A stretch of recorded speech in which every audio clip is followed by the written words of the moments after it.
এই পাথরঘাটা শহরে ঘুরানো উচিত। আমার মেয়েকে উনি বেশ্যা বলেছে, আমাদের হৃদয়ে রক্তক্ষরণ হচ্ছে। যদি রাস্তায় নামে আর কোনো কারণে যদি শিক্ষার্থীরা ওনাকে অ্যাটাক করে, সেজন্য এই পাথরঘাটার মানুষ দায়ী থাকবে না। তারা নেশাখোর এবং যারা মাদক খায় তারা নাকি ঢাকা বিশ্ববিদ্যালয়ে এর আগে লেখাপড়া করত, এবং যারা মেয়ে ছিল তাদেরকে বলা হয়েছে কি যে এরা ছিল বেশ্যা। আস্তাগফিরুল্লাহ। আসলে এটা আমরা কখন আশা করছি? এটা আমরা আশা করি নাই। আমার বোনেরা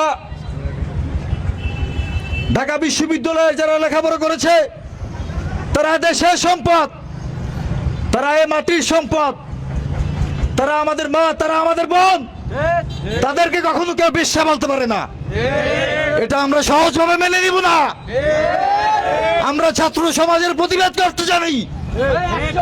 অথচ সেই বিশ্ববিদ্যালয়কে আপনি মাদকের আড্ডাখানা, বেশ্যাখানা বলে একজন শিক্ষক মানুষ কিভাবে এই ধরনের ভাষা আপনার মুখে আসে আমার জানা নাই। আপনার তো শিক্ষকতা করার কোনো যোগ্যতাই আমি দেখছি না। আপনি তো শিক্ষক নামের কলঙ্ক।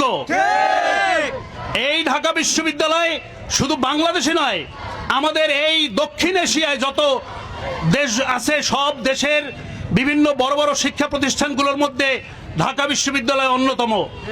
সেই ঢাকা বিশ্ববিদ্যালয়ের এই ধরনের বক্তব্য উনি কিভাবে দিলেন আসলে আমার মাথায় কাজ করে না। আমার মনে হয় রাজনীতি করতে করতে উনি নিজেই মাতাল হয়ে গেছেন। ওনার এখন আর হুঁশ নাই। উনি বেহুশ হইয়া কাকে কি বলেন এরকমের আরো কিছু বক্তব্য আমরা শুনি বিভিন্ন জামাত নেতার। আসলে তাদের এই বক্তব্যগুলো কিভাবে তারা দেয় আমার মাথায় কাজ করে না। তো যাই হোক, এই আন্দোলনের সামনে থেকে নেতৃত্ব দিয়েছে ঢাকা বিশ্ববিদ্যালয়ের স্টুডেন্টরা। সেই ঢাকা বিশ্ববিদ্যালয়ের স্টুডেন্টকে তারা ছোট করে তাদেরকে খারাপ ভাষায় বলতেই হয়। জামাতের নেতা সে তাদেরকে ঢাকা বিশ্ববিদ্যালয়ের মতন জায়গাকে সে মাদকের একটা বলে। আসলে বলতে হয় সেই টিচারকে, সে নাকি একটি স্কুলের প্রধান শিক্ষক, তাকে জুতার মালা দিয়ে এই পাথরঘাটা শহরে ঘুরানো উচিত। সে বক্তব্য দেয় আমার বোনেরা যারা ঢাকা বিশ্ববিদ্যালয় থেকে লেখাপড়া করে তাদেরকে বেশ্যা বলে আখ্যায়িত করে, মুখে বাদে সে সে সে সে কি রকমের ভাবে একটা প্রতিষ্ঠানের হেডমাস্টার হতে পারে? তাহলে তার স্কুলের স্টুডেন্টরা কি শিখবে তার কাছ থেকে? সে ঢাকা বিশ্ববিদ্যালয়ের মতন জায়গার স্টুডেন্টকে সে বেশ্যা বলে আখ্যায়িত করে। লজ্জা! আমাদের বাঙালি হিসাবে লজ্জিত। তারা স্বাধীনতার সময়ে এই দেশ বিরোধী আন্দোলন করেছে। তারা স্বাধীনতার সময়ে সেই বলতে হয় সেই জামাতের নেতৃত্ব, তারা সেই বাংলাদেশের পক্ষে ছিল না।